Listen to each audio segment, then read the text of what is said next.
don't eat oysters at a dive bar. Don't eat oysters at a dive bar. Don't eat oysters at a dive bar. Do you know how polluted? Woof. Do you know? Oh, Hold on. Do you know how polluted the Hudson River was, or the East River was, or the whole fucking bay in Disgusting. 1944? 5, 6, 7, 8. There's no business like show business.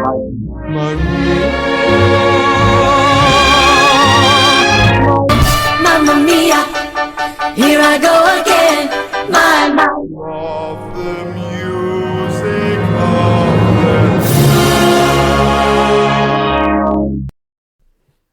I hope you enjoyed my live texting as I was doing this. I'm going to say 50% of it was different forms and different spellings of what is this? Yep. I'm a little disappointed because I was expecting more details of like, I can't believe X happened with Y, and yours is just all caps. What is this? 32 minutes later, what is this? I swear to God, if the last 20 minutes is just different models will scream. And knowing what was coming, I was like, I'm going to scream.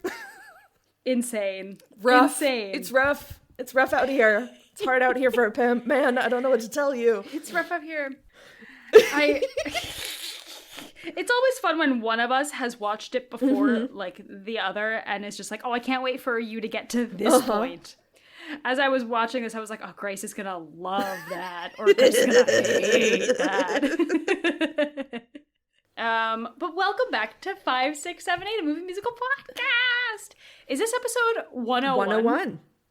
Man, how the mighty have fallen. We were the highest highs to the lowest lows. Episode 100, the highest highs to the lowest of lows. Okay, no, here's the thing. I literally talked to my mom this morning. I was like, I watched this movie and I cannot wait to talk to Grace about it.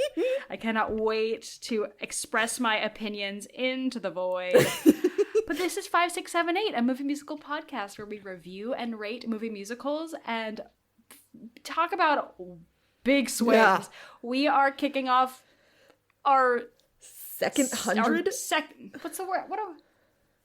I'm like our centennial. No, we just had that.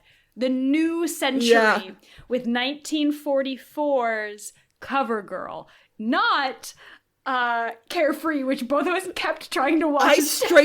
I straight up Googled Carefree, and it was like 1938 or whatever the fuck. And I was like, no, there was a 40s one. I did too. Wait, let me Google 40s, and then I couldn't find it. And then I was like, what am I thinking of? So I had to go to our physical list. And then it was like, CoverGirl, not Carefree. Jesus Christ. Yeah. I Googled Carefree 1944 and nothing came up because nothing exists for that. But it gave me Carefree and I was like, wow, that poster looks really familiar. And wait, this plot, I've talked about this. And I think it's because, didn't we reference Carefree at the end of the last episode when we were talking about gazebos? Oh, that wasn't... Is Carefree the one with the gazebo? I don't think Carefree was the one with the gazebo. Maybe it was. Hold on. Carefree with absolutely gazebo. Nothing to stand on, with my full chest, I think Carefree was the one with the gazebo. Because it's the one with the hypnotist. So there is, in fact, a company called Carefree Gazebos. So that is what came up first. Sponsor us. This episode, Carefree Gazebos. Movie. Yeah, because that's the one with the hypnotist. Which we also hated. Yes. Just plot-wise. Oh, and then there's a movie called The Gazebo. I'm having a hard time finding an answer to this. All right, we're getting off track and we are so early on. Okay, this is a 1944 film starring Rita Hayworth and Gene Kelly. This is one of my first times actually watching. I know who Rita Hayworth is, but I know her from her Bombshell days. I did not know her from any musicals. And obviously we know Gene. Yes. But it was very, very exciting. We know Gene. To see. We're on a first name basis with Gene at this point. Gene and us, we go way back. Way back. All the way back to those short shorts. Those short shorts.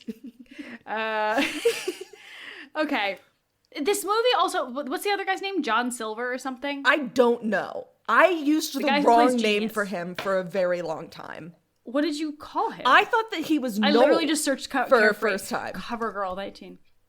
I thought he was Noel. Oh, and then no. and then we got introduced to Noel, and then I had to do like a Control F, find all previous versions of this, and change it to Genius. Control F, find all Knowles. Yeah. It was Phil Silvers was the name of the actor who played Genius. And The I mentioned guy that who 'cause really he had, wanted like, to a be very Donald O'Connor. illustrious comedy career. Yeah. Yeah. Like, Donald meets Groucho Marx. I don't know. Okay. He was Where are fine. my He notes? annoyed me at first, and then he got better. Oh, no. There were no redeeming qualities for that. That man had no redemption arc. It felt For like me, he was the only one that was I like, absolutely maybe you just- two should talk to each other. And for that, I appreciated him. No. And I'll tell you why when we get to Okay, it. all right, we should start. But how little you liked John Cordair is how little I liked Genius. That's so fine. I hated John. Yeah. Okay, we start with a song. Woo. We start with a song. Also, the music is Jerome Kern and Ira Gershwin, Yes. so lovely. Gorgeous music. We start with the opening number is The Show Must Go On. Mm-hmm. It is in the context of a performance at a nightclub in Brooklyn Yes. in whatever decade this is set I in. think it's in the set in, like, 40s. contemporary times. Yeah, because Yeah, they're it's set in contemporary times. they're performing to like a room full and of it flashes soldiers. back to the Or a room full of Navy guys. Yeah, and it starts very like classic nightclub performances. It starts like it's It very like a starts contemporary kind of performance, and then it elegant like and then gets a little raunchy, risque yeah. with some burlesque. That's the word. That's the word I want. It starts very elegant, and then it quickly becomes burlesque. Yeah. But it's fun. And then there's a tap solo And in it's the The Show middle Must Go of the On. burlesque. It's great. There is a tap solo. It's a little bit like a B version of There's No Business Like Show Yeah. Business in terms of what the song is. 100%. Yeah. But throughout this performance, we see Gene Kelly from the sidelines. We learn his name is Danny, by From the the way. wings. Looking very disapproving from the wings. I wrote, he's supervising the dancing, and I wrote all caps, not everyone is as good as you are, Gene. Yeah, Gene, keep it together, man. But He's so young in this. so young in this He's movie. so All young of the in sailors this. in the audience, though, super love it. They all stand up and cheer, yada yada. The girls run off, and we see the backstage, which is like a chaos engine of like a kitchen and a Yeah, of course. Of course. Have you ever been backstage? That's true. It is not just a typical like theater backstage. There's a kitchen in there because it's like dinner it's- theater. It's a bad use of space. 100%. Danny played. I'm gonna call him Danny, but it's Gene Kelly. Immediately tells the dancers that the number was ragged and that he's bumping up their rehearsal tomorrow morning from 10 a.m. to 9 a.m. because they need to put the work in. The dancers go upstairs to their dressing room, and immediately a blonde dancer named Maureen complains. She was like, I can't do 9 a.m. Like, doesn't he know, like, we have lives outside of this? Like, I'm gonna go. And the reason she's complaining is she has an appointment at 9 a.m. There is this is so 40s. There is a contest, like a beauty contest, to be on the cover of Vanity magazine. They're like looking for their golden wedding girl. Yeah, it was and like it's a gonna be new 50th face. edition It's or like something. A beauty Yeah. contest. This reminded me a lot of On the Town with like the subway girls, whatever. Yes. That's such a good reference. And but- Vanity's definitely like a Vogue. Yeah, it's like Vanity like Fair or Vogue. something like that. So the next day, but we see all of the girls walk out, but one girl in particular, one redhead, looks a little bit longer at the poster for this competition, She's, like, and then moves on and goes back to the show. We cut to the next day, and we see that redhead show Yeah, up. because they have a costume change. They have to. Yeah, they have like a to whole. do another They have performance. another performance. Yeah. And this is Rusty, Rita Hayworth, who Rusty Parker. shows up, and she's there to try out for this contest as well. And there are so and many she women immediately gets sized like up. evil eye. Have you? Okay, this is gonna be a niche reference. Okay. but I'm talking about. I'm talking about like a Pearl Studios non-union chorus call 2010. Yes. Jewel-toned dresses. This is very triggering for Grace. Oof. It's very triggering for both of us. But like dear readers, dear listeners, if any of you can resonate with that, that is the energy that this poor girl is walking into. She gets The so sized up chokehold immediately by that the Jewel girls in there. Tones had on the 2010 audition scene is truly devastating. The American Apparel, like sleeveless A-line. Yep. Devastating. Get in the comments. Devastating for Get in the comments if you everyone. know what we're talking about. Devastating for everyone. Not everyone is Devastating meant for Jewel everybody in Tones. musical Some theater. people need other colors. I'm a spring. I'm actually not. I don't know what I am. But none of the women are friendly. None will offer her a seat. But she sees her friend Maureen, the fellow dancer. 100%. And Maureen's like, oh my God, you're brave for coming here. So Maureen is hoping she can get out in time. Well, she's skipping the rehearsal. Yeah. But also, Maureen comments that you, Rusty, will particularly get in trouble because Rusty is going out with Danny. Yes, she and Danny So are a partner, and Rusty she's tells skipping- Maureen yeah. that Danny doesn't know that she's there and that it's fine. Yeah, and she says Danny will be mad at Maureen, but will be furious with Rusty. So Maureen's name gets called in, so she goes into a room to meet with, not like the head of the magazine, but like the woman who is in charge of running this contest. Yeah, the Her name lead is assistant Cornelia. for Miranda Priestley kind of deal. Like, she's the one who's like the Yeah. first line that you have to cross to get to the actual editor. This is Cornelia. She's the Emily Blunt. She's the Emily Blunt. This Yeah, is she's the Emily Cornelia. Blunt of the She's Devil my Wears Prada. hero. She's my She's my hero. waiter. She's my favorite character. She's the one who's trying to Yep. do her job and is consistently bamboozled Yeah. by musical theater. I deeply love her. Maureen goes in, does a fine job. She gets asked to like sit and stand a couple times. She doesn't have any modeling experience, but she gleans what Cornelia is looking for. Like Cornelia mentions, like they don't want somebody that's had a lot of modeling experience. They want somebody who's really quiet and demure. Yeah, absolutely. But Yeah. she says that she's like attractive but odd looking for a blonde, and I'm like, damn, Cornelia, that's rude. And she sends Maureen out, She and has so potential. but it's obvious that like she's not super into her, but she's like, we'll call you. So Maureen goes out and tells and like Don't call us, decides we'll to call not be a girl's girl and sabotages Rusty's chances and is like, they want someone with a lot of modeling experience and you have to be super animated and loud and just like pretend that you have all of this like experience and like it's and basically the opposite of everything. She tells that her the Cornelia opposite said. of everything that Cornelia said she wanted. So Rusty goes in, trusting her friend. Yeah. And she's super animated and bubbly and like all over the place. And Cornelia is just like, I what hate this. is going on? Please leave, Please my leave." space. she's like, you have a hyperactive thyroid. You should see a doctor. Yes, 100%. Which is a wild thing to say to somebody you don't know. Oh my God. But so Rusty is quickly Gets kicked out escorted out. instantly. It's just like, okay, thanks. Don't call us. We'll call you. Yeah. Cut to Cornelia meeting with a man named John Couder, who is the magazine head Fuckface essentially, McGee. in his office. I hate John anyway.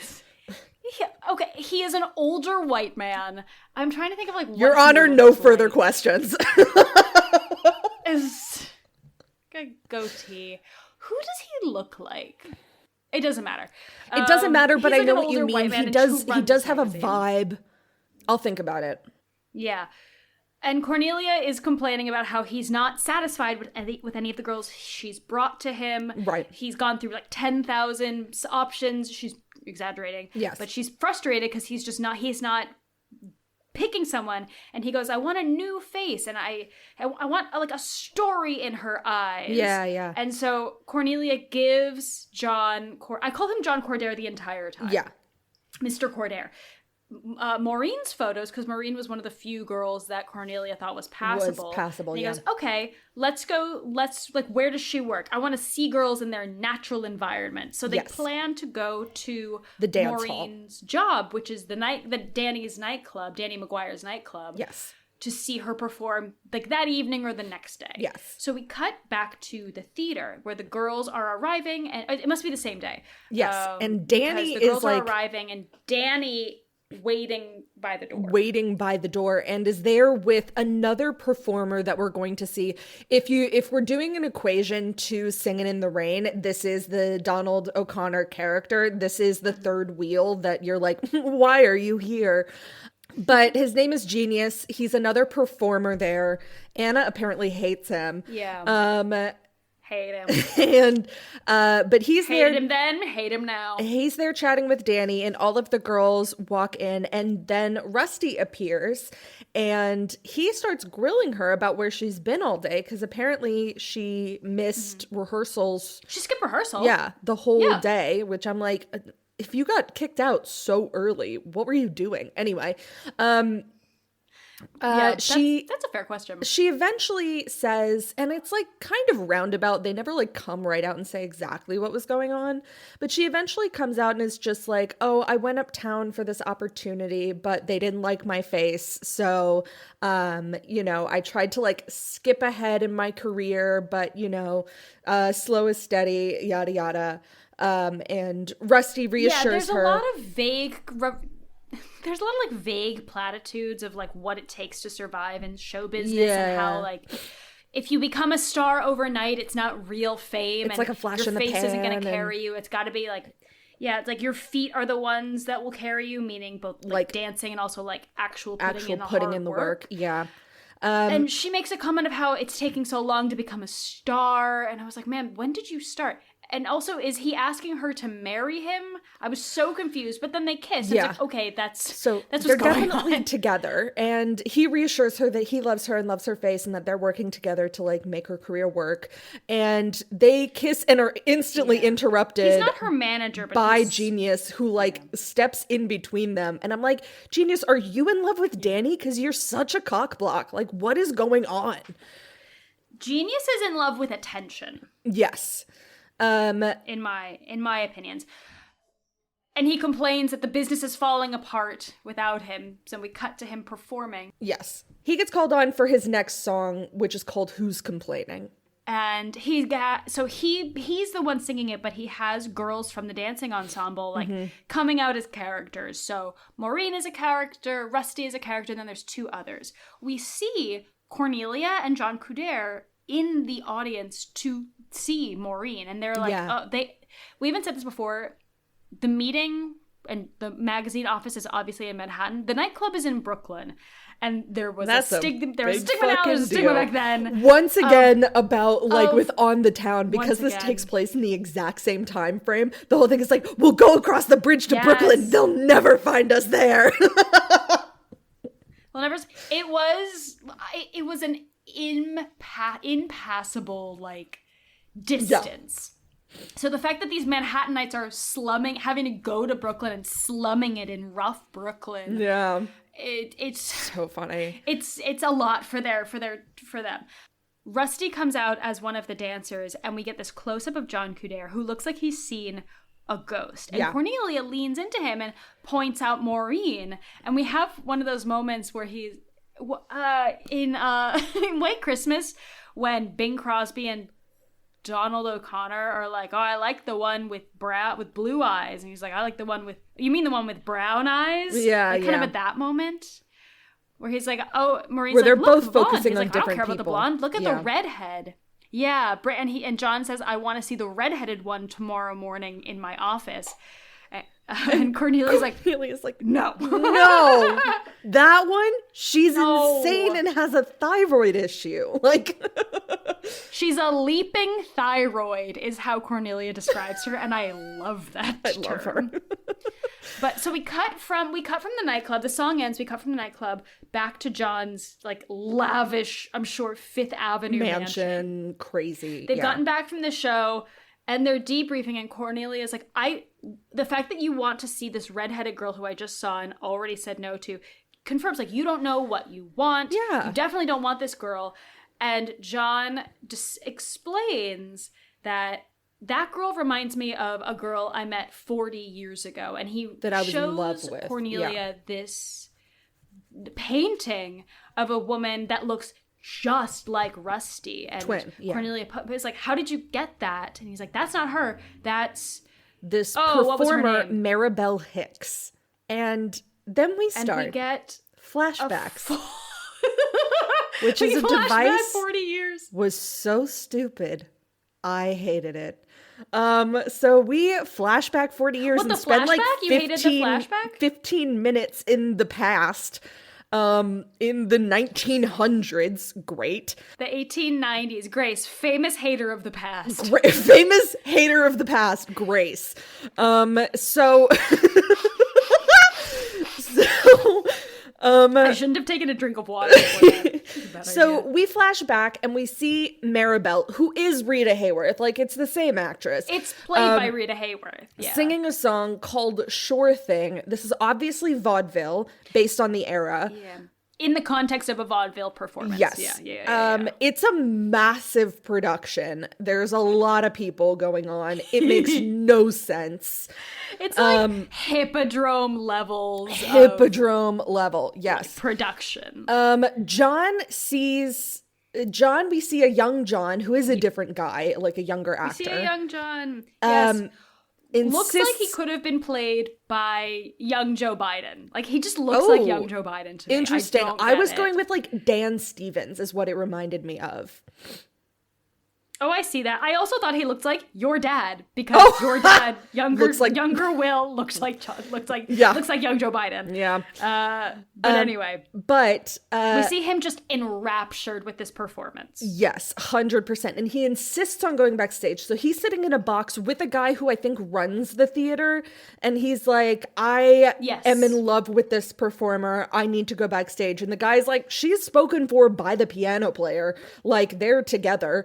And also, I promised your mother I'd never introduce you to another girl. 100%. And he's like, fuck that. And so he runs backstage and we get to her like stage door. And it's obvious that she's expecting someone else, but she comes out and then he kidnaps her. So he speaks so fast. He tries overly confidently of just like, hi, I'm the person you're going to marry. We don't know each other. We've never met. I know nothing about you, but surprise, and grabs her arm and is like, we're going to dinner. And like the guy who runs the theater, Tony, is there and doesn't stop him. And I'm like, you're fucking useless. So eventually Maribel is just like, whoa, I don't know you. And I have don't plans. know this man. And he's like, but I can give you a life of luxury and elegance. And I love and she you. says, she doesn't say, no, yeah, he's like, it's love at first sight. And he doesn't kidnap her and that he doesn't like, I don't know, 7 Brides for 7 Brothers kidnap her. She walks out arm in arm Socially kidnaps. She sees he is, I'm sorry, I'm not trying to defend him, but I'm not saying she walked on her own 2 legs. She walked on her own 2 legs and he was like, get on my magic carpet. And I'm like, die in a fire? Yes. Get on my magic carpet and let's enjoy the rest of our life together. Yeah. Cut to 1940s. Yeah. It is post-show. Danny, Rusty, and Genius have a Friday night tradition where they go to the local Brooklyn dive bar and Oyster order bar. oysters. Yeah. Oysters. They go to an oyster bar. They know the bartender. His name is Joe. Love that guy. They do guy. this every Friday. They each get a dozen oysters, and they don't actually eat the oysters. They Which just is open them smart looking for a for pearl. a dive bar. Don't eat oysters at a dive bar. Don't eat oysters at a dive bar. Don't eat oysters at a dive bar. Do you know how polluted? Woof. Do you know? Oh, Hold on. boy. Do you know how polluted the Hudson River was, or the East River was, or the whole fucking bay in Disgusting. 1944? Disgusting. We killed all the oysters by then. Yeah. They're just coming back. Yeah. All right. Anyway, I'm sorry. I do not have the time. I do not have the time to side rail this podcast to talk about oysters for 45 minutes. So, okay. But they have looking this for a pearl, tradition and to they look make for comments a of pearl. how because they have like a whole like superstition about it, and a pearl is like it's a sign of good fortune to come. And we get the song "Make Way for Tomorrow," and this suddenly becomes a musical. Yes, because they're no longer singing in the context of a performance. Now, this was also interesting because they started singing in this bar and I was like, oh, is this like a way that they do to like drum up customers for their club? Like they go into places and they like do a quick performance. Oh, like we're performing. And they're like, come and see more at Danny's club or whatever. But no, it's not. They just interrupt dinner and then leave and then continue singing on the street. And they don't pay for their oysters. And they don't pay for their oysters. Ugh. Justice for Joe. I love Joe. It's a bit of a, if I was going to, like, in terms of lyrics, it's akin to, I don't know, Put on a Happy Face and Tomorrow from Annie. Yeah, like, 100%. I'm looking at the lyrics. Let's keep on singing Make Way for Tomorrow. The sun is bringing a new day tomorrow. Don't let the clouds get you down. Show me a smile, not a frown. You know, like, it's just like it's a pick up your chin kind of song. It's fun. It's like Singing in the Rain. Okay, good so they morning. shot this. Good morning. Yeah. Yes. Okay, and then we have a bunch of people who are inconvenienced by the concept of musical theater. What I want to say is they did a really cool thing where they shot this with 3 different cameras at once. Yes. Because I had to rewatch this number a second time because I was like, oh my God, is this all one take? Yeah. But the wide is intercut with like close-ups as they go up the stairs. Right. But they literally, I think they did perform it all in one take with 3 different camera settups. So that they could move so across cool. this like massive sound stage that they had, and like and it was continuous. It was cool. They're obviously good dancers. I mean, Rita Hayworth is fully keeping up. She's a dancer, period. Yes. Like, she's incredible. And I'll talk about it because I go into her history. I was so impressed. She starts with as her a holding dancer. her own against Gene Kelly. Yeah. She's so beautiful. But there's a lamppost, and I was like, Gene, you have the opportunity to do the funniest thing. But they dance with like a milkman that's dropping things. They like cock block that one couple that's making out. Then they find a drunk man. And then I'm just imagining, because I've been incredibly drunk trying to find my way home in New York City before, and I'm imagining suddenly seeing 3 people and like them pulling me into a dance, and I'm like, I would throw up. I feel like if they spun me around and attached me to a lamp pole, I would then live at that lamp pole. Like, I can't get home now. You spun me in a circle.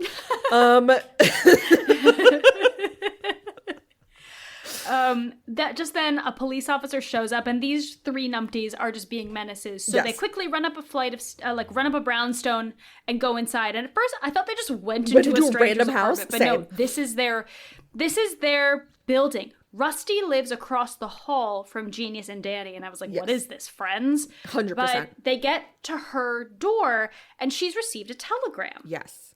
And she opens it up in front of them because they're like, oh, what could it be? And it's a message telling her to come to the office of John Cordair tomorrow. And Danny isn't thrilled. His entire demeanor Danny's falls. He's not unsupportive of Rusty as long as it's in the context of his own show and his own ambitions. Yes. The second she starts getting, like, aspirations of what her career could be beyond or outside of their show, he gets a fucking attitude. And he doesn't like that she's getting even an appointment or even just a meeting about something outside of their show. Because he's a dick. Yeah, and Genius makes a comment of like, oh, I don't want you to leave this like little community that we've built either, because like I like what we've got. I like this little like the 3 of us. And Danny, without even talking to her, is just like, well, she wants to go it alone. If you want to go it alone, you can do that. And she's like, I don't. I'm like, my guy, you are projecting your insecurities. What she wants. Yeah, and then this is what cemented Genius as my least favorite person. Is that he's like, I'm helping you. He takes the telegram from her and he rips it up in front of her and scatters the pieces down the stairwell. Yeah. Jail. He was on my shit list for the rest of this film. Love that. They say goodnight, and Danny and Genius apparently share like an apartment, and Danny goes in and is like, you shouldn't have gotten involved in this. Like, also you littered, like go pick it up or our landlord is going to be pissed. And so Genius goes back out to like go pick up the thing and sees Rusty in the hall picking up the pieces of this telegram, and then just kind of like, and as if out. to like put it back together. Yeah, to like read the message. Cut cut to the next day. Rusty arrives at John's office, and she's much more composed. And Cornelia is just like, I don't know why. You? I don't know why she behaves. Yeah, she behaves like a normal person, not like the hyperactive, jumpy person that she was before. We don't see why. We don't like really get a reason of why she's not following the advice she got from Maureen. My guess is that she got kicked out so quickly that she was like, well, that must have been wrong. Yeah, that must have been not what they want. That's fair. But I was just like, what? Yeah, they don't really No one told you not to. Yeah. Yeah. But anyway, she kind of makes a comment. She was like, oh, I was acting. Yeah. It like that instead. Like, that's not who I really am. And John starts asking all of these really questions about like her family He's asking history. vague questions.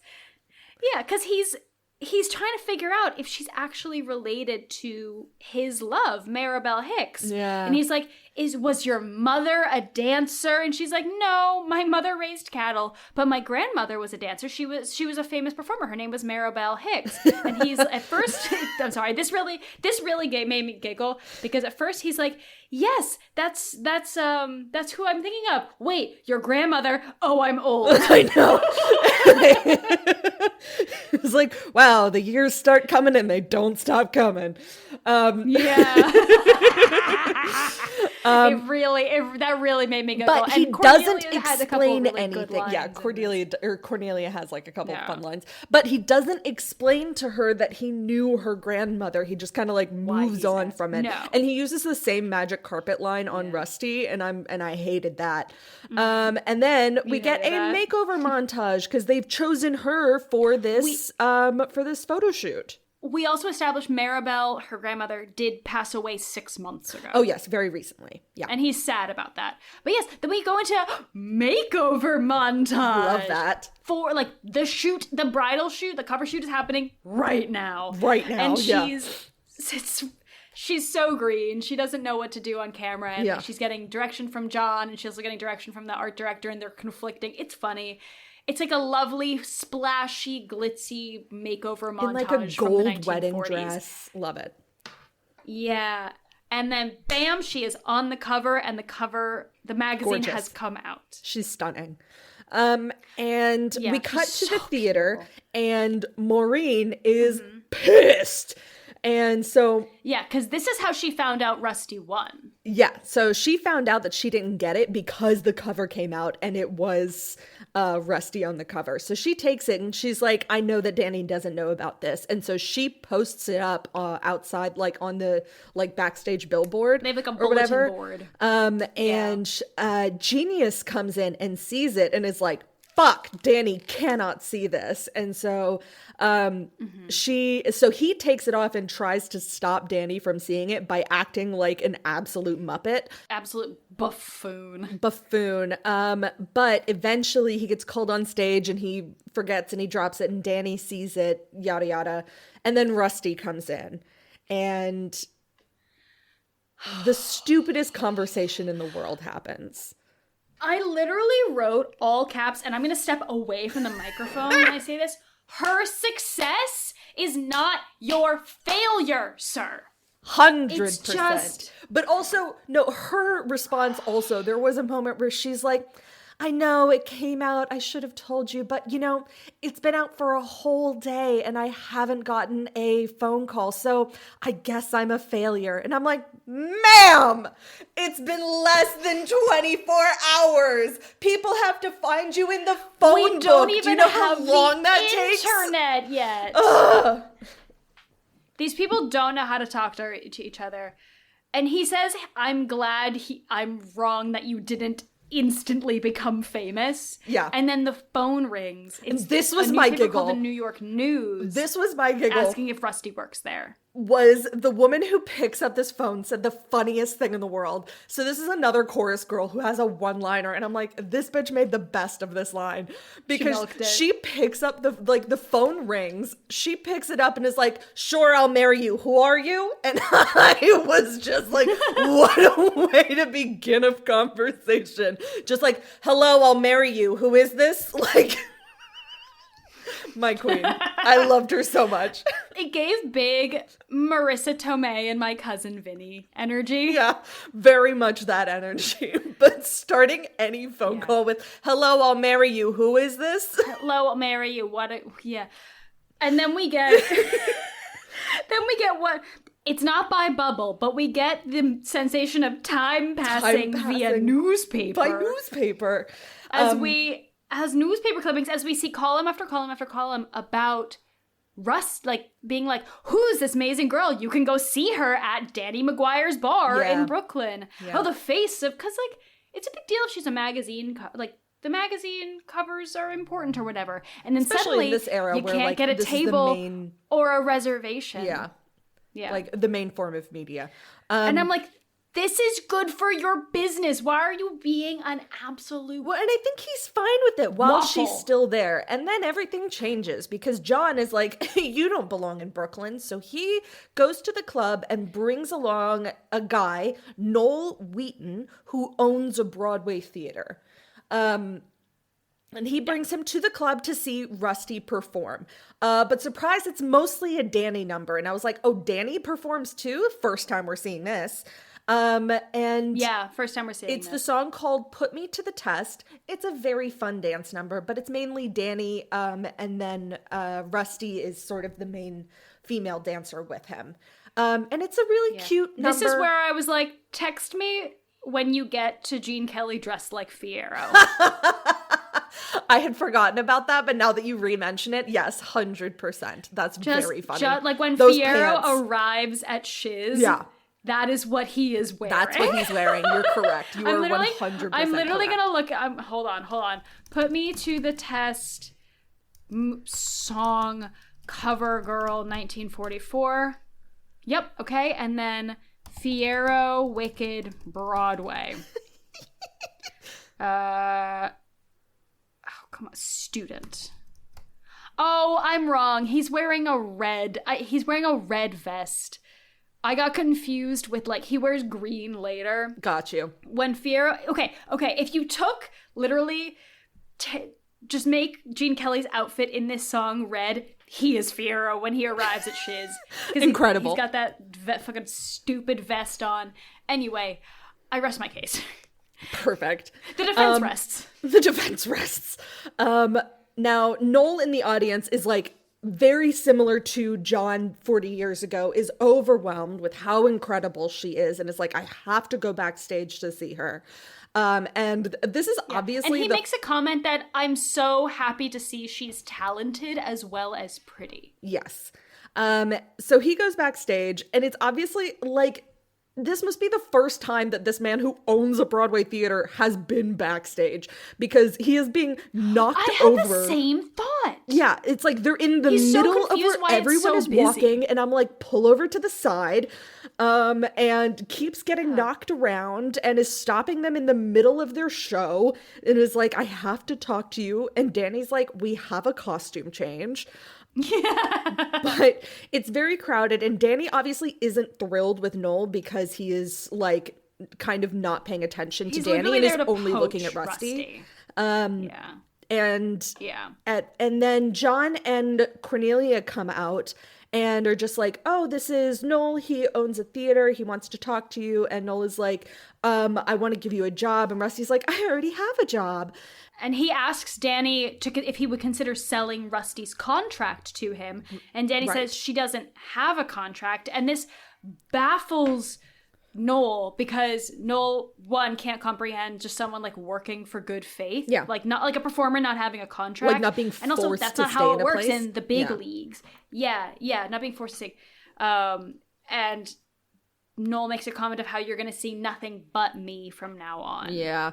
He is persistent. So he doesn't get a yes from Rusty. No. Because she's in the middle of the show. Leaves, but he's like, we're going to talk. As Danny leaves, he overhears Rusty saying, it's like, well, thank you for the offer. That's an incredible opportunity. Which is a very placating sort of thing. But he takes it as her being like very interested in it because he doesn't know how to fucking communicate and he projects all of his feelings. Anyway. Cut to after the show. Yes. Danny is cleaning up audience area. And, like, putting chairs on Genius tables and wiping down. plays the world's smallest piano. Did you notice how small the piano he was playing? It was like a child's piano playing on it. Rusty appears in this amazing blue dress. Gorgeous. God, her outfit's And stunning. Genius gives Rusty a... This is, again, why Genius can fucking kick rocks, in my opinion. He gives Rusty a hard time for getting famous for, quote-unquote, nothing. It's like classic negative actor being, like, your success is a bad thing for me. Right. Then we establish, Rusty could kind of care less of what Genius thinks. She cares about Danny's opinion of her, though, because they are romantically involved. 100%. And this then is her we boyfriend. get the fucking shoe drop that she and Danny have only known each other for 6 months. This is when I texted again, you. This is the 40s. Where I was just like, you they've did. only been together for, and she's like 7 months. And I'm like, my love, Ma'am. And I know, okay, listen, and I know that was this time and that wasn't as crazy of a thing to say, but he's being a bad partner. He's being a super because bad he's being partner. really pissy. Yeah. And then she sings him a beautiful ballad that he does not deserve. That he doesn't deserve. So she sings the song Long Ago and Far Away, sort of about how they met. He does not deserve it. And he ignores her and keeps, like, putting chairs on tables. And so she's heartbroken and, like, starts to walk away. And then he starts to hum it and sings it to himself. And then she overhears and comes back to him. And then they dance together. And I'm like, no. Get fucked. He doesn't deserve Get it. fucked. He does not deserve your ballad, ma'am. Anyway. The next day, Or at next the week, theater, because it's been happening the for a other week. dancers. Oh, sorry, you're right. The next, the next week at the theater, the dancers, the rest of the ensemble dancers, are pissed because the theater is covered in roses and it's aggravating their allergies and it's in the way and it's already. And there's crowded reporters space. And these are upstairs, all like, trying to, from- like, see her mirror and, like... Wait, I have to say something insane, which is the reason the theater is covered in flowers is that Mr. Wheaton, Noel, has been sending roses to Rusty every hour for a week straight. Crazy. Insane. Okay, you're right. There's press all over trying to, like, do not exposés, but, like, features on Rusty. Like, what's she eating? What's her dressing room What's her like? dressing room? And then the This cast is the mirror of where she Newsies looks at bursts herself. in. Oh my god, these hoodlums. Hoodlums! These child hoodlums who come in being like, we want Rusty's autograph. And Danny's like, please leave my theater. And they're like, we'll catch her in the alleyway. And then they run away. And I'm like, why did they have this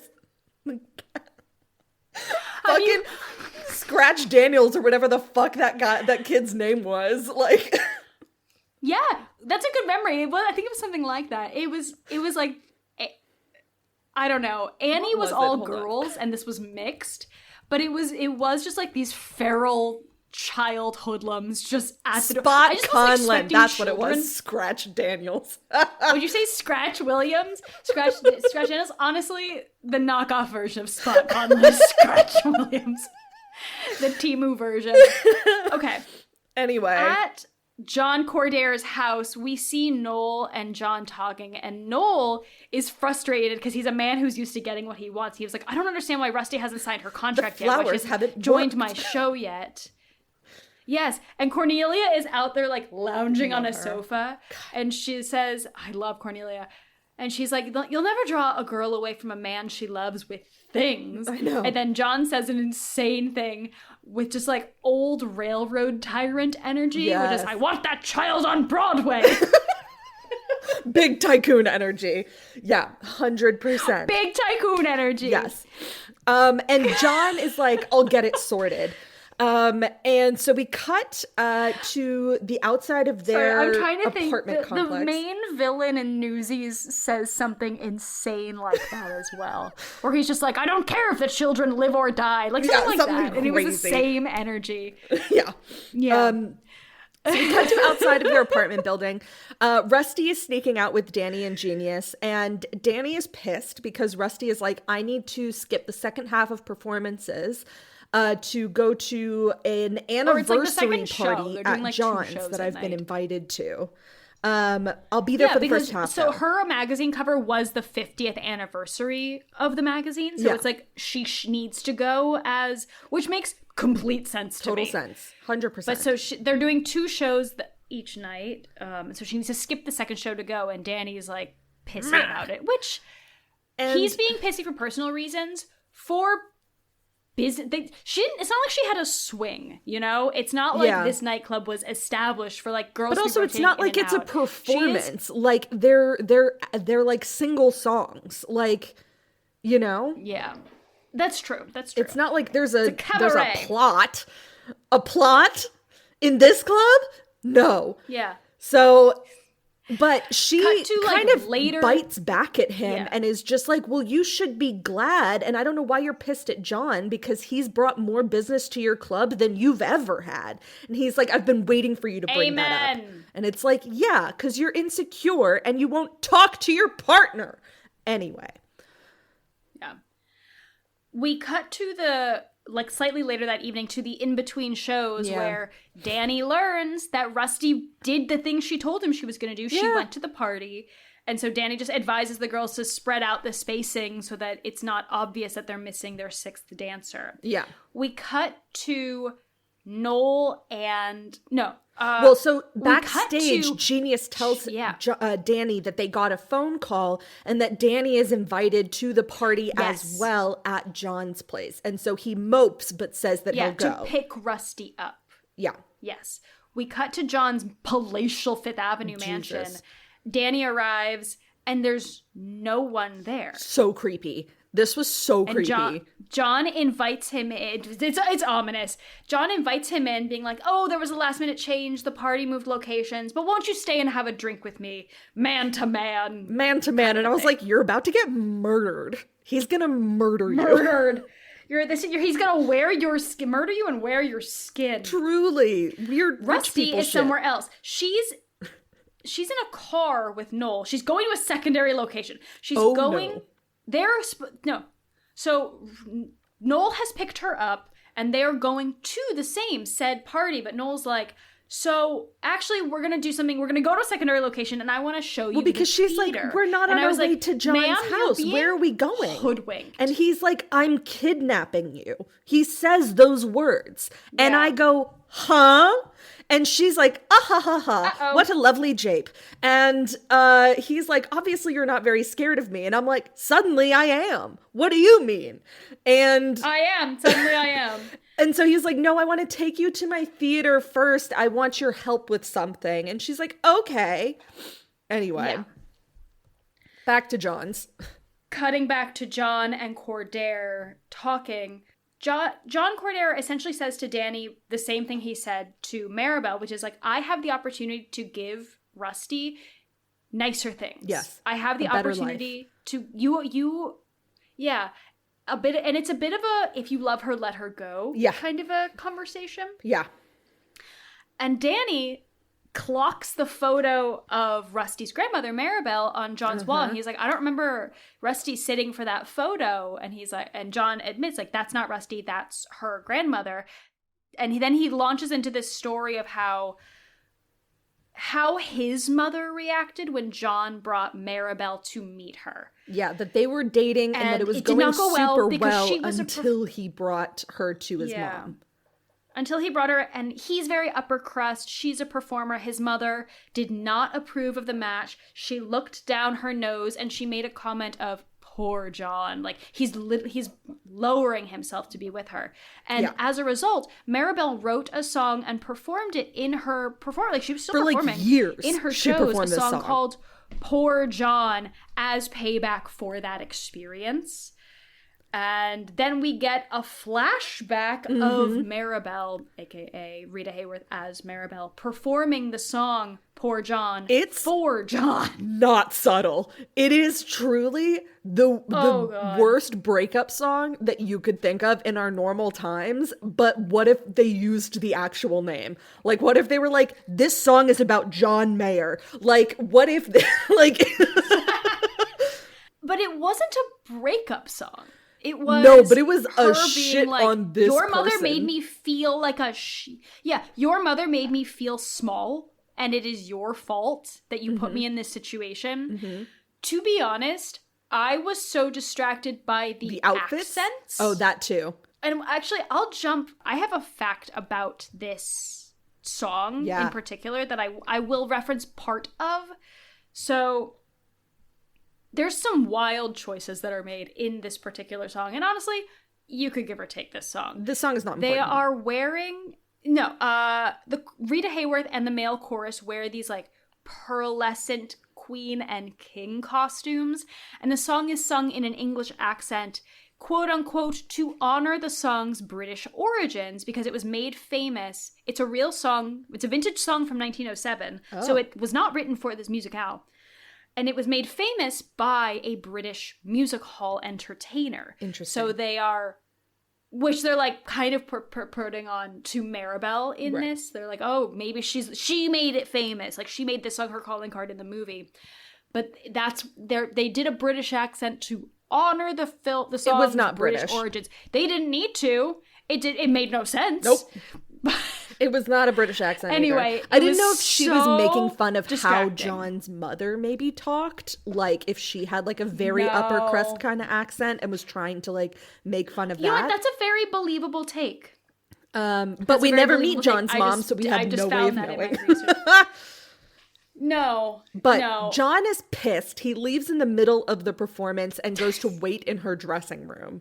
And she comes in. This scene is so interesting.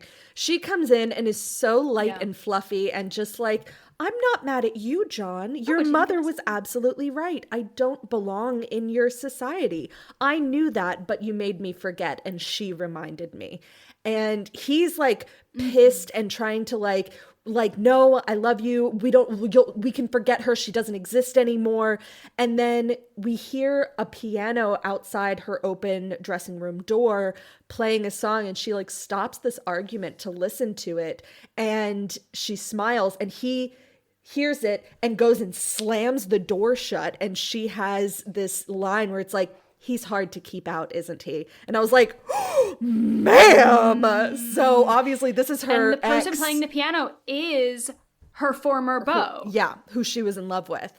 And who plays in the show. We didn't say that when we first established Maribel, but he is like the piano player of her show. Yeah.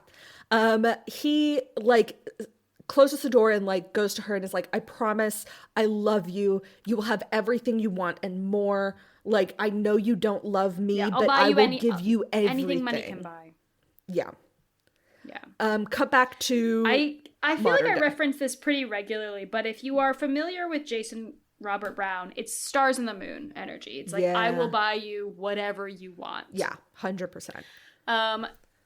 Now, we cut back to leaves. Everything, because Danny's not an idiot. House. He sees the parallel, and he leaves, and John ends up like talking to him as he's leaving, saying, Rusty wants what we can give her, meaning him and Noel, which is so gross. Yeah. Cut to the theater. Cut to Noel showing Rusty the theater, and it is a magnificent Broadway house. I think he says it fits 2,000 people. That's like Hippodrome level. The biggest theater she's ever been in. It's like Hippodrome levels. It's grand. It's new. It's the biggest stage she's ever been on. And he's like, try it out. Yeah. Like, this is a lot bigger. Like, do you feel like you could dance on this stage? And she does. She like kicks up her heels, and you can just see the joy on her face of to having have not a cramped stage. Yeah. And she imagines what it would be like to perform there. Yeah. Cut.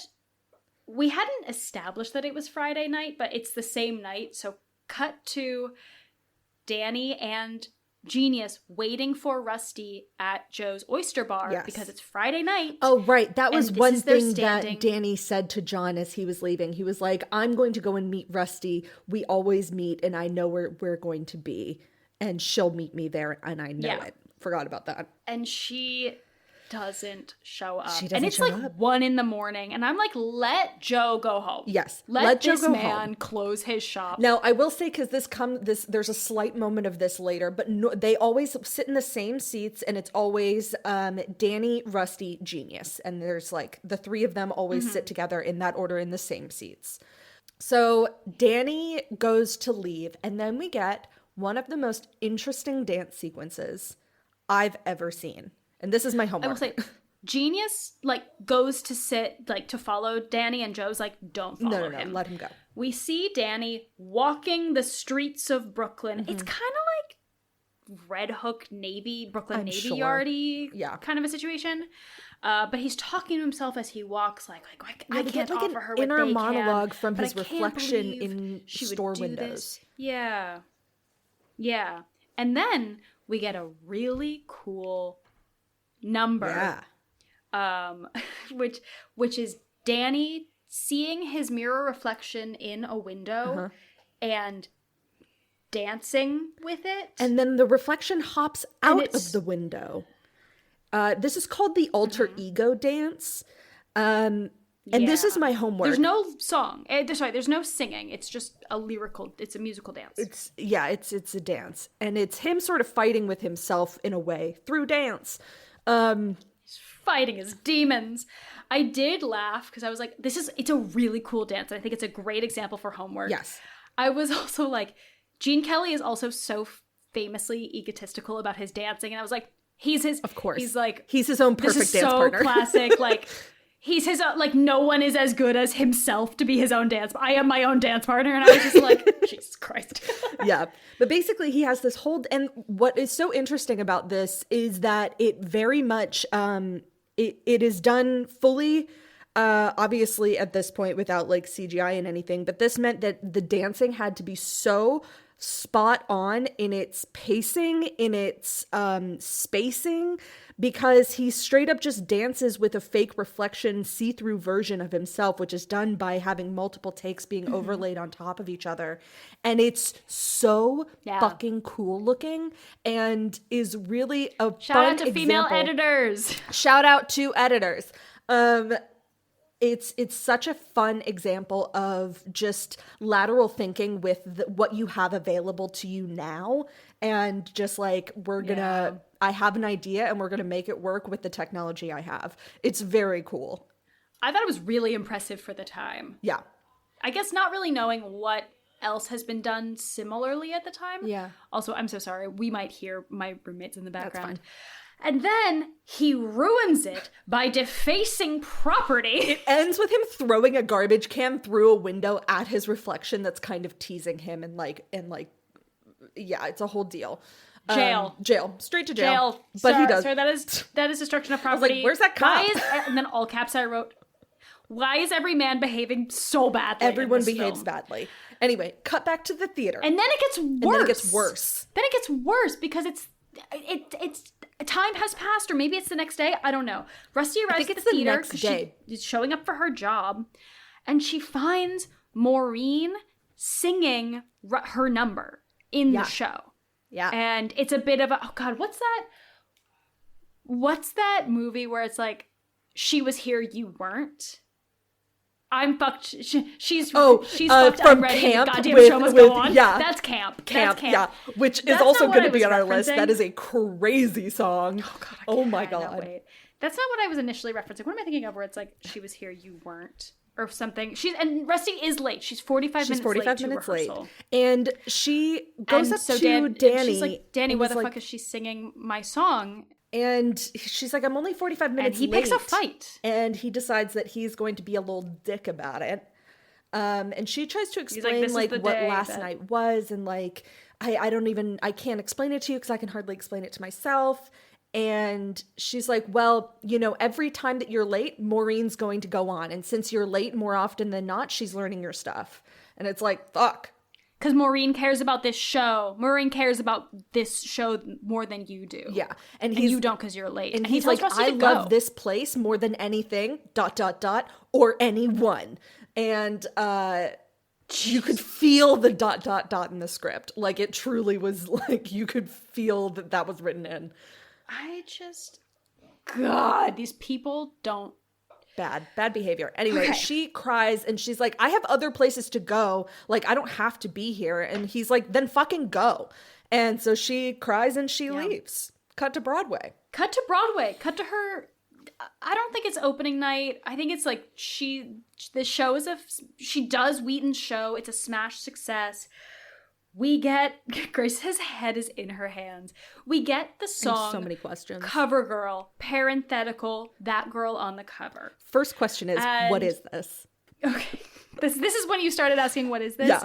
Okay. What this is a 10 to 20 minute montage of all of these different women as cover girls on various I'm assuming magazines. famous cover girls And of the era. I'm assuming that these must be real people. So no, actually, That's worse. A lot of That's them actually were just worse. like, no, let me finish. They were actresses and models. Okay. They weren't famous. The film does have 2 cameos of famous model actresses earlier, like cameoing as themselves. Remember that girl named Jinx? Yeah, the one from who's the like, magazine someone office? gave me a hand up, like that, and then like she had like a little post smile to camera. Yeah. That's literally a famous model named Jinx Falkenberg. Yeah. But so it's like, I don't know, I'm going to keep referencing The Devil Wears Prada, but it's where it's like Carly Kloss cameos as herself in one scene. Or, Valentino shows up as himself. We get this 20-minute montage. Yeah. We get this montage of these various different magazine covers. It's wild, and I kind of want to make it my homework just because I can't explain it.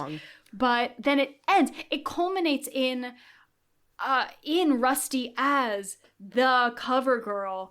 And then she runs. I think the show is called across Cover a football Girl. field in this theater. It is so long and Well, deep and first, tall. And I'm like, what theater is this? Is this Madison Square Garden? What is happening? I wrote the same thing. I was like, where are we? Madison Square Garden? She gets... Before she runs, she appears in this amazing gold jeweled robe, and I was like, Joseph, we're cape here. with shoulder pads, which was crazy. It's phenomenal. Then she shrugs it off into this gold dress, and then she does run zigzag, like she's running away from a crocodile, like along these. It's like a Stairway to Heaven type thing, like runway. This like snake curved runway. Yeah. Runs to her male ensemble, then they dance. Yeah. It does feel like it's a concert. It's like football fields length. It's wild. It's Hippodrome levels. Yeah. We've already established if this has like 2,000 seats, it's probably something like the Hippodrome. Yeah, or MSG or something crazy. Anyway. Was it No Business Like Show Business, where they did similar shenanigans of physics of how deep a Broadway house is? I'm pretty sure they also did this in Gypsy. I think where I was like, where'd you get the cow? Oh God! I know for a fact they did this in No Business Like Show Business. In one of the flashbacks songs, they had shit coming up from underneath, which means that there's just like slatted holes throughout this stage. And my like safety maven in me was just like, no, all the women are in heels. They're gonna get caught. Something's gonna happen. What bothered me about that number was that the ensemble just kept multiplying. There were so many. You can't fit more people on the stage, and now there's 12 girls. Anyway, cut to the car later that night with Noel giving Rusty a ride home, and we established that like she's left Brooklyn. She doesn't live in Brooklyn anymore. She's like living locally to the theater. She's made it to Manhattan. Yes. And he confesses that he's in love with her. And he wants to marry her, and she's to her credit, she tells him she doesn't love him, but she thinks he's swell. Yeah, she's so not into it. She's like, I think you're swell, and I was like, woof, you're really great, blistering. You're a really good friend. Yeah, very much that. He tries to kiss her, and she tells him not to, but she also doesn't say no to his marriage proposal. She says, I'll tell you my answer tomorrow. And he asks her, it's like, are you still hung up on Brooklyn? Like, doesn't even want to say Danny's name. Brooklyn. So they get to her house, and she asks to borrow his car. And he's like... I'm sorry. She's not driving. He has a driver. I'm sorry. This was so funny. Yeah. Where he gets, like, he's accompanying her home in his car. Yeah. They get there, and she goes... She doesn't say this, but she essentially goes, actually, will you get out? Because I want to go do something else. Yeah. And so this man just gets stranded. In Midtown Manhattan or whatever the fuck. But she takes his car. she's like, I just want to go for a drive. And he's like, all right. And then he turns to his driver without her saying where she wants to go. And it's like, take her to Brooklyn. Cinderella wants to take another look at the ashes. And I was like, that's actually a blistering line. Woof. I loved it. This man can't take a hint, but he hasn't actually done anything wrong. No, he's just fucking obnoxious. He's obnoxious and he's used to getting his way. Yeah. But I believe Danny has behaved worse in this. 100%, especially since they were in a relationship. Anyway, so she gets to the club. A businessman, he's like, you gotta sign your contracts. Sign your contracts. She gets to the club contracts. And it's empty. No one is there except for suddenly one person comes down who I think was like the bouncer. The Phantom of the Opera comes out. He's the stage manager. Got you. He's the old stage manager or like venue manager or whatever.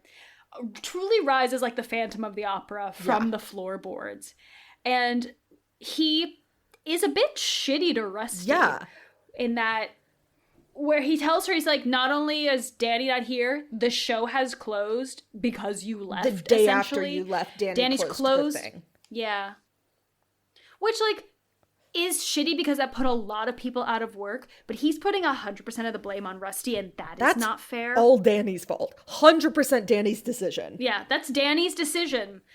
And he tells Rusty that Danny has not only closed the theater, he's left New York, and he and Genius are entertaining at army camps now. Yeah. Because it's 1944 and we're at war? Yeah, this is World War II. Oh, no, you know what he says? You know where the conversation goes? The stage manager, whose name is Pop, implies that it's Rusty's fault, and Rusty goes, he closed the place down, I didn't. And Pop goes, didn't you? And I wrote, screw all men. This isn't her fault. I was like, yeah, I also had an all caps moment where I was just like, what the fuck? What is this? Rocks. What is this? Cut to the oyster bar. Rusty is there alone, drunk and sad. Drinking alone. And with Joe. It's similar, like it's late. Yeah. Everyone has no left. one else is there. John and Noel walk in looking for her, being like, you didn't come back. We got worried. We asked around and John said that you would probably be here. And she drunkenly was like, why would I want to stay in Brooklyn when I had so much trouble getting out? What do you think I am, a vicious circle? And that was another moment where I was like, oh, sweetie. Pumpkin pie. And she also very drunkenly accepts Noel's proposal. Yeah. I made a note of this because in my head I was like, I would love to do this one day. But she like drunkenly spins on her chair, taps her hand on the bar and goes, pay the man. And then walks away. Out. And I was like, that would be so fun to say. But John Cordair does clock, to his credit, how unhappy Rusty is. Like, and underneath the drunkenness, he's like, Joe, the bartender, is like, I've never seen that woman take a drink in her life. You sure you did the right thing? Yeah. And I think that really, like, John already could see that things weren't great, but I think Joe being like, she's not a drunk. She doesn't drink. Like, what are you doing to her? Really sort of sobers him a little bit. Cut to one of those troop trucks. This is so stupid. The truck is so big. This is also something that Grace texted me of just like, how big is this truck? It's massive. It's okay.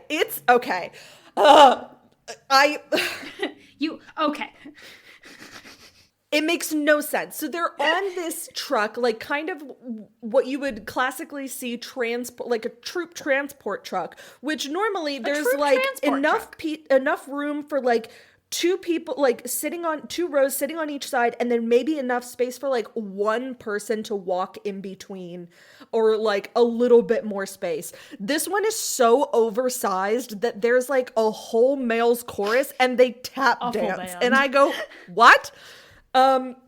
What? So apparently first I thought that they were performing, but then all of the guys start singing along and I'm like, is this a rehearsal? So it's Genius and Danny. I think it's a rehearsal. I think this is their new group that they're performing with, and they're practicing. And this gave me the same energy as Moses Supposes from Singin' in the Rain. This is where I was like, aw, Gene Kelly, you wish that Genius was Donald O'Connor. But they do a whole dance, and suddenly the trucks, it doesn't matter. Suddenly the truck stops. It's a reprise of Put Me to the Test. It's a reprise of the song Put Me to the Test from before. Yes. But you're right, the truck lurches to a stop and someone makes a comment like sit up straight, there's a lady present, and every single male, it just like a seagull's like, lady. And it's because there's a billboard on the side of the road with Rusty's face on it selling like war bonds. Yeah. And they all the sailors kind of go lovey-dovey eyed over her, and one of them makes a quip that he read in the paper that she's getting married. And Danny's face And at this point, Grace, I looked at the movie. There are only 8 minutes left in this movie, and I was like, what else could possibly happen? Truly. How are we going to wrap this up in 8 minutes? Truly. 100%. So cut back to Brooklyn. Don't know how they get there. Anyway, Danny, we cut back to the oyster bar, and Danny and Genius are there. And this is the moment that I noticed there was just such a quick little acting beat of like Genius and Danny going to their normal seats, which means that there's a seat in the middle for Rusty, and then Danny like looks at forward, and then just moves over and takes her seat so that he and Genius are sitting next to each other. And it was so small and subtle, but I was just like, actually, I kind of really love that moment of him just being like, fuck it, and like takes her seat. But Danny does ask the bartender, Joe, like, have you heard anything from Rusty?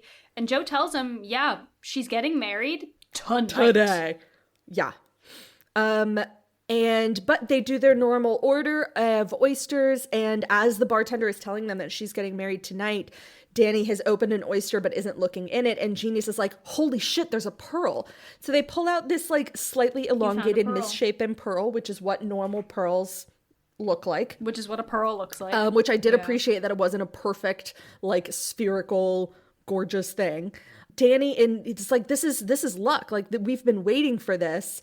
And Danny's like, fuck it. And he just leaves the pearl and leaves angrily. And Genius takes the pearl. And then we cut to John's house, which is where the wedding is taking place. And Genius brings the pearl to John to give to Rusty for good luck.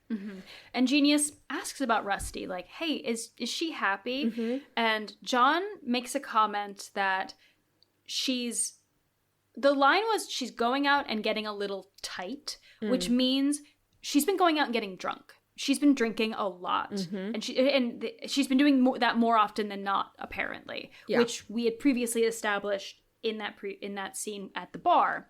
Yeah. So Genius and Cordelia's like, she's lost weight, Genius and like, you know. Cornelia, yeah. But in that moment, the chords of Here Comes the Bride play, and Cornelia and John are in the wedding, so they're like, when Cornelia tries to convince John to stop the wedding, she's like, you can't still think that this is a good idea.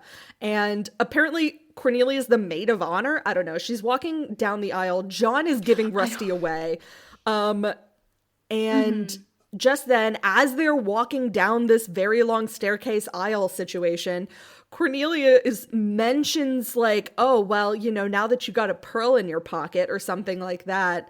And Rusty is like, what? Pearls are magic. And John pulls out this pearl and gives it to her and says that Danny found it tonight. And Rusty instantly starts crying. And is like, well, I can't leave now. And Cornelia says the funniest thing. She's like, well, your grandmother did. Don't tell me your family's getting soft now. Yes. And we have 3 minutes left of this film. How is Cordair just now telling Rusty the truth about her grandmother? Yeah. So John finally tells her what happens. And he makes this comment of how I loved your grandmother, but she didn't belong to me. She belonged to the other guy, the piano player. As you belong to Danny. Yeah. And at that point, she's at the altar. Cut to the vows are happening.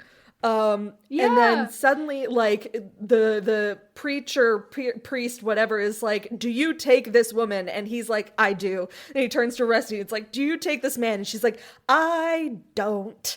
I'm afraid not. I'm afraid not. I would rather not. Word vomits all And then over Rusty- him with this pearl, and it's like, you'll be She struck explains dead. it so terribly. He's so confused, but he lets her go. Yeah. And gives her a kiss on the cheek, and she runs away. To be fair, he instantly is just like, all right, I did my best. Like, he does not argue or fight for her at all. And I'm like, that's because there's 3 minutes left in this movie.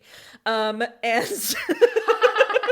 so we cut to the oyster bar, and Danny is humming her song while Genius is like noodling on the piano that's there. And she starts singing, turn around, wind machine kicks on. She's there in her wedding dress. The wind machine. And she wild wedding dress. runs to him, and then they kiss, and then Genius interrupts, and I'm like, read the room. And then they have a reprise of like the Tomorrow song, and they dance the night away. Make way for tomorrow, and they dance out of Jesus Christ. I loved Rita Hayworth in this. She's great. I hated all and the she's male in 3 characters. musicals, so I'm sure that we'll see her again. I hope so. But that was CoverGirl 1944. Well, Grace, what did you think of this film? Okay. She just took the deepest sigh and 1,000-yard stare. I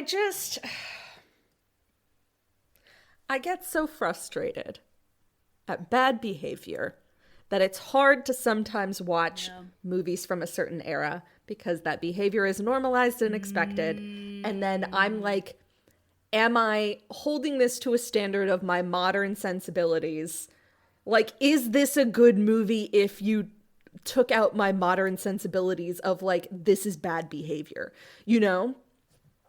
And it's hard. Yeah. I think that's a very astute observation, because we're always going to come into it with the context of like the Who we year are, that where we we were are, born and the culture that we grew up in. I think if you take it with the largest grain of salt and you put yourself in the shoes of a 1944 audience and the sensibilities of I think it would have what been really behavior fun. was acceptable, I think it would have been a hoot and a half. Unfortunately, I cannot do that.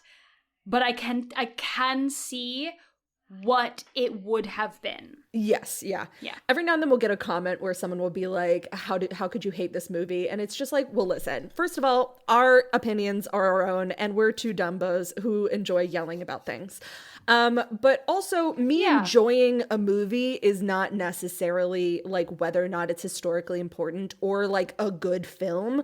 Enjoyment is a whole separate like thing together. And I think that this movie can really exemplify that, because did I enjoy watching this movie? film? No. Is it like a good, like, technically a good movie with good performances? Yes. I didn't enjoy it, and I wouldn't recommend anyone watching it. But like, you can, to another person, you can enjoy a film, and if I don't enjoy it, that does not take away your experience. It's not pie. There's not less for you if I don't like it. Yeah, 100%. Yeah, it was absolutely fine. I straight up think that alter ego dance is one of the coolest things. And that is my homework. I remember seeing a video of it online, just like in a clip show or something. And I was like, what is that? And I looked it up, and it was this movie. And this is why really I put this movie on the list, is because I was like, that dance is so flipping cool. No way. That I wanted to like see what the context was. Spoiler alert, the context is bad, but the dance is so fucking cool. Gene Kelly had a lot of creative influence. Yeah, he choreographed the whole thing. On not only this film, but like he choreographed the whole thing. So he probably had a lot of influence on what that, like, the creation of that number. Well, and you can tell when he It'll be interesting to choreographs read. himself, because he's so fluid, and it's like, oh, this movement is something that just comes out of your body naturally, as opposed to like when he has choreography that's given to him by someone else. His knees. Those knees, those thighs. Okay. The Pirate was 4 years later. Yeah. When was Gene Kelly born? Like Gene Kelly was born in 1912, and this came out 12, in 44. wow. Okay, so he was like 32. Yeah. He was 32. I remember watching The Pirate and being like, he had 34-year-old knees. His 34-year-old knees are not my 34-year-old knees. They're not my knees. Oh boy. Shall we do some dramaturgy? We shall. A little dramaturgy report. Dramaturgy report. CoverGirl, 1944, was directed by Charles Vidor, who was a Hungarian film director. And I was like, Charles Vidor, do we know him? Do we know him? No, I'm thinking of Victor something, but we haven't seen him before. CoverGirl was his first big success, after which he signed a 7-year contract with Columbia. He gained... he was doing well in, Europe beforehand. It's interesting. Both our director and one of our cinematographers were Hungarian. So, cool. He did CoverGirl. He signed a 7-year contract with Columbia, and then he made a biopic about Chopin called A Song to Remember, which was another big hit and made a star out of the actor Cornel Wilde. He would work with Hayworth again in the classic film Gilda, which is what started to cement Rita Hayworth's Hollywood bombshell-esque aesthetic and fame. Yeah. In 48, he had 4 years after CoverGirl, he had a big falling out with the Columbia studio boss, Harry Cohn. However, he had 3 years left of his contract. He took Cohn to court for alleged verbal abuse and exploitation, and he sued Columbia, seeking to be released from his contract and then for $78,000 in damages. In 49, he bought himself out of the rest of his contract. Good for him. He bought himself out. He would go on to work for both MCM and Paramount, and his last film was an attempt to repeat the success he found with A Song to Remember by doing another biopic about a composer, in this case, Liszt, Song Without End. However, he died 3 weeks into filming from a heart attack.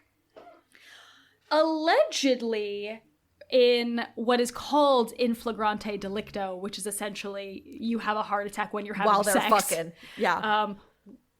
With someone he was not married to. Whoops! With a bit bit player from player. Interesting.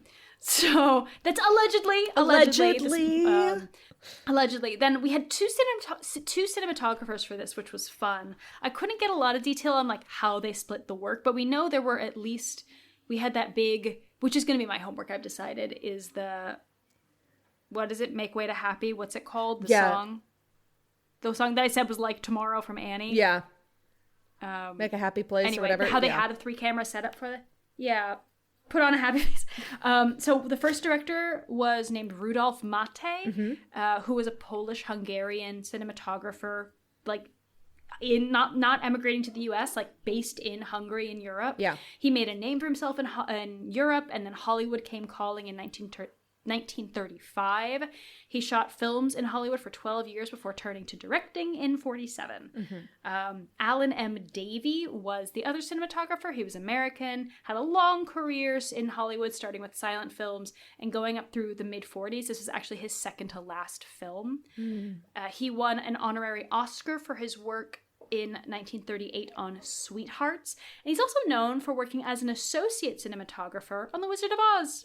Nice. Yeah, and then we had a female editor, which I love. Yes. This was edited by not only, not just any female editor, but Viola Mallory Lawrence, who is considered by many to be the first female film editor in Hollywood. Yeah. She was huge. She was a huge success. She was nominated twice for film editing for Oscars, for Pal Joey in 1957. Fun. And for something called Pepe in 1960. So really cool that we got to see her work. And if we do Pal Joey, we'll see her work again, because that not only is a musical, but it's starring Rita Hayworth. Yes, and I Frank was going to Sinatra say, and Kim Novak. I'm pretty sure that was the last musical that Rita Hayworth was in. Amazing. Well, incredible. I can't wait. That's 13 years after CoverGirl. Yeah. I can't wait to see it. The writer for this, Virginia Van Upp, So whenever they were putting together this movie, several writers failed to create a screenplay for this. So Harry Cohn ended up hiring Van Up from Paramount to rewrite the script. Eventually, she not only fashioned a successful screenplay from like many discarded drafts, but most importantly, she became quite close with Rita Hayworth and became a close friend and a mediator between her and the studio, and helped her with costumes and rewrote a lot of her future works to suit her persona so that her lines sort of came more like she would naturally speak. So they ended up working together as a pair on a couple of different movies. Now, this screenplay, it was interesting. So originally, Columbia wanted to use Dennis Morgan, who was a Warner Bros. Star, but when Gene Kelly, sorry, Warner, I just wasn't expecting you to so casually be like Warner Bros. The Bros, the Bros, Warner. But Gene Kelly's project Dragon Seed got postponed, and so MGM extended their loan of Gene Kelly to Columbia, which meant that they could use him on this. Now, initially, Harry Cohn was opposed to having him in the film, but the reason why he said yes is because Gene Kelly ended up saying that he would do all of the choreography for no extra fee. Now, Columbia ended up giving Gene Kelly almost complete control over making this film, so a lot of his ideas are why this movie ended up being so popular. He widened a lot of spaces, so he removed a lot of the soundstage walls so that they could do that entire street in one take, that like dancing in the street in one take. He also used tricked photography so that he could dance with his own reflection, which gave his double like a see-through ghost-like quality, which was very, very cool. Film historians consider this movie the point where Gene Kelly really hit his stride in musical theater, and like it foreshadowed a lot of his best future work. I mean, we talked a lot about like a lot of references to like Singin' in the Rain. There's a lot of parallels that you can see throughout this. Music and lyrics were Jerome Kern. We've talked about him before. Native New Yorker, dozens of Broadway musicals, lots of Hollywood films. Old Man River, Can't Help Loving That Man. Know Him, You Love Him. Showboat is his most regularly revived show that he did. But a lot of his songs are considered like standards now. But does it need to be is the question. Now, for the actors, I'm going to talk about Rita Hayworth. She was born Margarita Carmen Cancino in New York, eldest of 3 children born to dancer parents. So her dad, Eduardo, wanted his daughter to become a professional dancer, while her mother hoped that she would become an actress. Before her 5th birthday, she was one of the 4 Cancinos featured in the Broadway production of the Greenwich Village Follies at the Winter Garden Theater. In 1926, at the age of 8, she was featured in La Fiesta, a short film for Warner Bros. And in 1927, her father took the family to Hollywood, believing that dancing could be featured in the movies and that his family could be a part of it. And he ended up establishing his own dance studio where he taught people like James Cagney and Jean Harlow. She took a bit part in the film Cruz Diablo at age 16, which led to another bit part. And through that, Winfield Sheehan, head of Fox Film Corporation, saw her dancing and arranged for her to do a screen test later that week, and was very impressed by her and signed her to a 6-month contract at Fox under the name Rita Cancino. She had her first speaking role as an Argentinian girl in Under the Pampas Moon, but at the end of her contract, Fox had merged into 20th Century Fox, and they did not renew her contract. So at that point, salesman and promoter Edward Judson, with whom she would elope in 1937, got freelance work for her for several smaller films, and then got her a part in the Columbia Picture feature Meet Nero Wolfe. That was when Harry Cohn signed her to a 7-year contract and started trying her out in smaller roles. It was at that point that they ended up changing her name from Rita Cancino to Rita Hayworth, because they argued that she needed to seem more quote-unquote classic American, because obviously she is of Hispanic descent. So that was when they dyed her hair to her classic ginger red. And then they also had her do electrolysis. I don't know how to pronounce that, which raised Electrolysis. which raised her hairline slightly to give her like a higher forehead. Oh. Yeah. She appeared in 5 minor Columbia Pictures and 3 minor independent films in 1937. I always forget how much they fucking worked back then.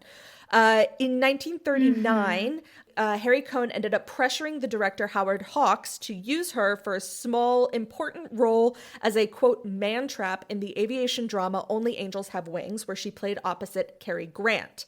She also appeared in the second female lead in Strawberry Blonde opposite James Cagney in 1941. Those did incredibly well, and so she returned to Columbia in triumph and was cast in the musical You'll Never Get Rich opposite Fred Astaire. And that was one of the highest budgeted films Columbia had ever made. It was so successful that the studio produced and released another one with Fred Astaire the following year called You Were Never Lovelier. She had top billing in this movie, CoverGirl, which was released in 1944, as we've talked about. And this established her as Columbia's top star and gave her the distinction of being the first of only 6 women to dance on screen with both Gene Kelly and Fred Astaire. Yeah. She's quoted as saying, "I guess the only jewels of my life were the pictures I made with Fred Astaire. Oh, and CoverGirl, too." Her like glamorous appeal was really solidified in the film noir Gilda in 1946, which was 2 years later. Yeah, which same director. Yes. Which also had Glenn Ford. Now, this is also the movie that the first time I ever saw Rita Hayworth was through the movie Shawshank Redemption, because at the prison, they do a screening of this movie, Gilda, with Rita Hayworth. And Rita Hayworth is the first poster that the Tim Robbins character puts on his wall to start digging his way out. Spoiler alert for Shawshank Redemption. Anyway. I think we're past spoiler. I think we're past that point. Shawshank Redemption, but anyway. In this role for Gilda, she did a legendary one-glove striptease, which like caused some issues with the censors, but it made her into like the icon. Hays Code. I know, of like a femme fatale. Yeah. She then did a performance in Orson Welles' movie Lady from Shanghai, who she ended up marrying at some point around here. She eloped. Yeah. They eloped. But in this, she changed her look. She cut her hair short and like bleached it platinum blonde. And Harry Cohn was furious that she changed her image without consulting him. Then in 1948, at the height of her fame, she met Ali Khan and she eloped with him and married in 1949 and broke her contract with Columbia and moved to France. However, that marriage did not last long. After it collapsed, she came back to Hollywood in 1952 for her quote-unquote comeback picture, Affair in Trinidad, which again paired her with Glenn Ford from Gilda. At that point, the director Vincent Sherman recalled she seemed, quote, rather frightened at the approach of doing another picture. She continued to have bad relationships with Harry Cohn and was placed on suspension. She like refused to report to work because she hated the script. She said, "I was in Switzerland when they sent me the script for Affair in Trinidad. I threw it across the room, but I did the picture and Pal Joey too. I came back to Columbia because I wanted to work and first and see, I had to finish that goddamn contract, which is how Harry Cohn owned me." Nevertheless, the movie did great, grossed 1 million more than Gilda, and she continued working throughout the 60s. In 62, her planned Broadway debut was canceled for health reasons. In 64, Circus World was released with John Wayne, and she got a Golden Globe nomination as Best Actress for a Dramatic Role. Even after Harry Cohn died, she still resented her treatment by him and Columbia. She spoke bluntly in a 1968 interview, "I used to have to punch a time clock at Columbia every day of my life. That's what it was like. I was under exclusive contract like they owned me. I think he had my dressing room bugged. He was very possessive of me as a person and didn't want me to go out with anybody or have any friends. Nobody can live that way, so I fought him. You want to know what I think of Harry Cohn? He was a monster." And I'm like, hell yeah. Crazy. I mean, the director had a huge falling out with him as well, so he doesn't sound like a good person. No. She was also pissed that the studio never like got her singing lessons, and so she was always dubbed because she was a dancer first and foremost. She continued to act through the 70s. She was on the Carol Burnett show, and her final film was Wrath of God in 1972, which was a Western. She ended up passing from complications with Alzheimer's disease, apparently. Like, a lot of people didn't know about it, but after she passed, it drew international attention to this disease, and it helped to increase federal funding for Alzheimer's research.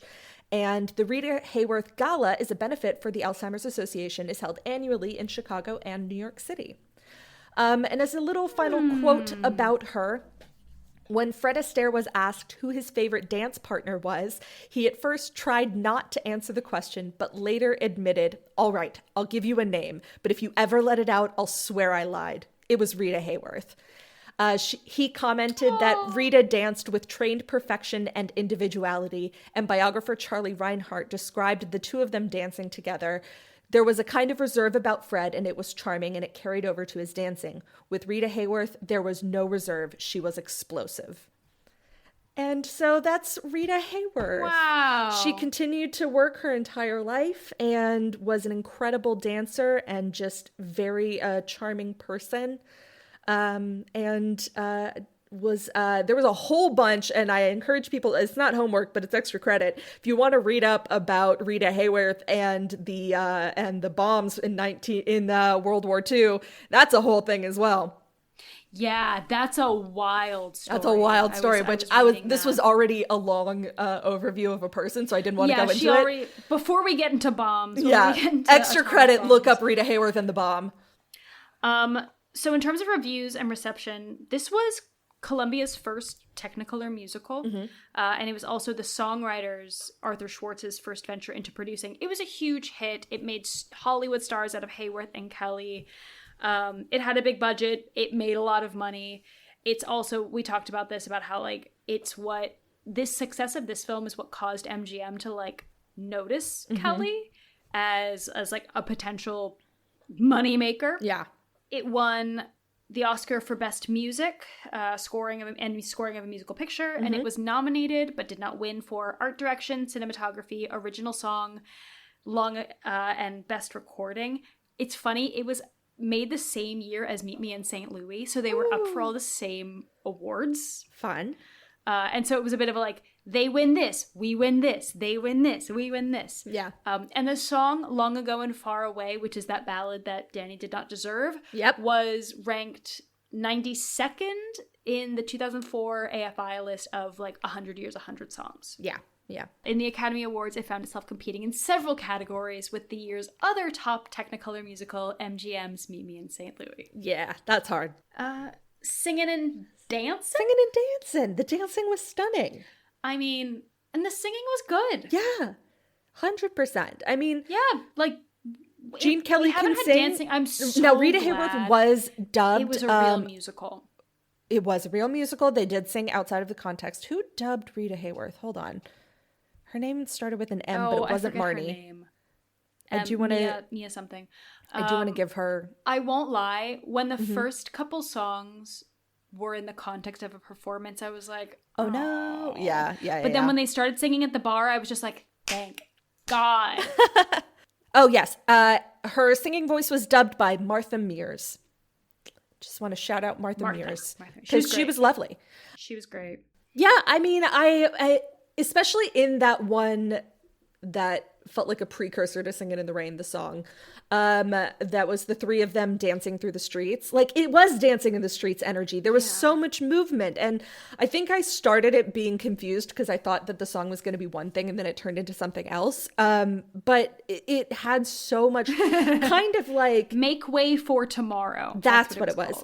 It kind of felt like in the example that they use for in the theater, whenever Noel brings her to the theater and is like, you can dance here and close your eyes and you won't hit a wall. And that's kind of what it felt like, where it was like, and especially because Gene Kelly literally removed like soundstage walls so that they had more space. The freedom that they had to just like take up space was really lovely in that particular scene. Yeah. It felt... I'm just going to keep coming back to Make Way for Tomorrow because, and it's going to be my homework to watch that number just because it's this long shot and they they just used the space so well, and it was such a Yeah. precursor for Singing in the Rain. I just loved it. I just Yeah. loved it so much. And I thought Gene Kelly only really sang a couple times. Yeah. He's great. I thought as much as I didn't like the character of Genius, he could carry a tune. And they were the only ones that sang. There weren't like Noel didn't have a song, John Cordero didn't have a song, Cornelia sadly did not have a song. Sadly. She deserves one. God, she deserves one. Justice for Cornelia. She is our waiter. Man, was she just consistently bamboozled. She's just trying to do her job. Then gripes, giggles, moments of joy. My gripes, well, I just didn't like Genius. My gripes were just these men's egos, and you reminded me well, like, this is a product of its time. Yeah. My gripes were every time It these wasn't men made decisions for her. Quite a miscommunication trope, but it was like, it was a non-communication. That's true. Like, it was just, It was a lack of it was a communication. projection. Like, they Yeah. weren't good at arguing. it was a projection of I inner think fears. the fact you clocked the rejection. Yeah. Yeah. And it's just like, hey man, talk about what you're nervous about with your partner, and then she can, like, you guys can discuss together what you want your future to be. Just talk to your partner. I think that was my biggest gripe. I'm like, just talk to your partner. Like, if you guys are dating, like, and you're anxious and you need a little bit of reassurance, talk about what you want the future to be together. Ugh. Anyway. My giggle was that girl who picked up the phone and was like, hello, yes, I'll marry you. Who is this? My giggle is Cornelia's lines. I'm looking like when they're backstage and they're just getting buffeted around by all of the chefs and the theater staff. Yeah. And they're just getting, she goes, wouldn't it be simpler if we just laid down and let them walk all over us? Like, She had a couple of really good one-liners. She's great. She's great. Moments of joy. I mean, I guess the really joyous dancing was just like, there was just like some, like, even just that little moment of her dancing alone on that big stage whenever Noel brings her there, once it's like, when it's closed. She just like, Rita Hayworth just seemed so happy to just have a place to just like fully stretch her, like spin and stretch out. And it was, I think my moment of joy is Rita Hayworth dancing. She just has like that guy said, explosive, but like just a freedom of movement that feels so unrefined is the wrong word. It feels unburdened. But like, it feels unburdened and like unbridled, and it's just like water flowing from a tap. It comes so naturally, and there's no bottom. Yeah, 100%. Yeah, she's phenomenal. Yeah. Do you have any more fun? I know you talked about one of your fun facts already. So I did a deep dive on, because I just loved Cornelia so much. I was like, who is this actress? She was played by an actress named Eve Arden, who we know, she became known to a new generation of film goers. She plays Principal McGee in Grease and Grease 2. Shut the fuck up! My queen! I knew I loved her. And she was known for her deadpan comedic delivery, and I was just like, you go, Eve. Like, she was a star in her own right. She had an amazing career. She was so funny. In like her 30s and 40s. Like, she was phenomenal. She starred opposite Katharine Hepburn in 1937. She was amazing. And I was just like, A+. and she was in fucking Grease. A+. Like, can you believe it? Ugh. All right.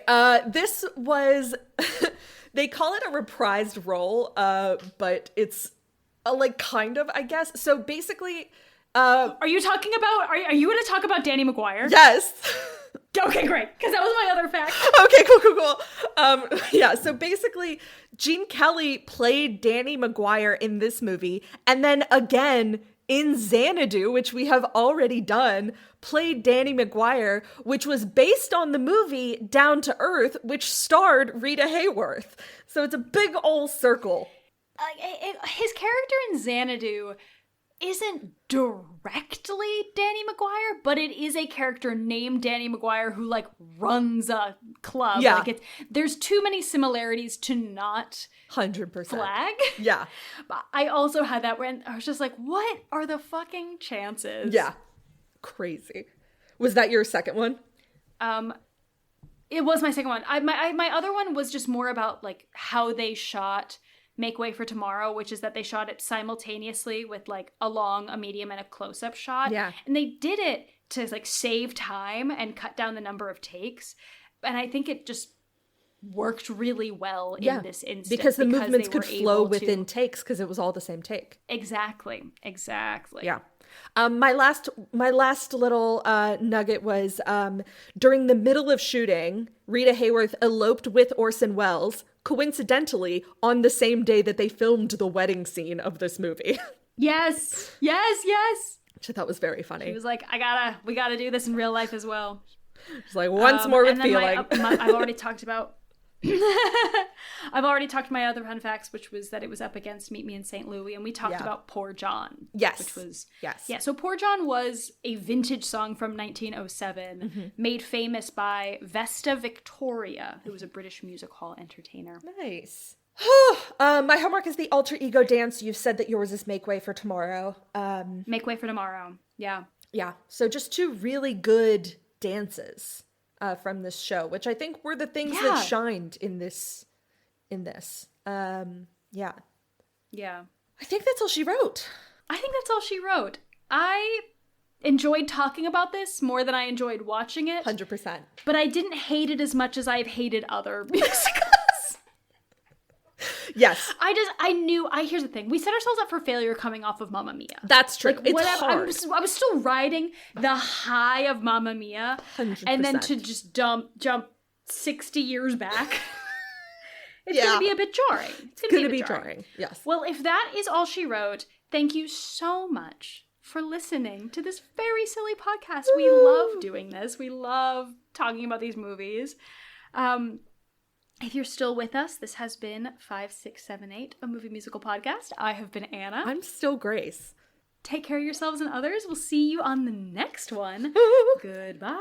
Goodbye. 5, 6, 7, 8. There's no business like show business, like no business I know.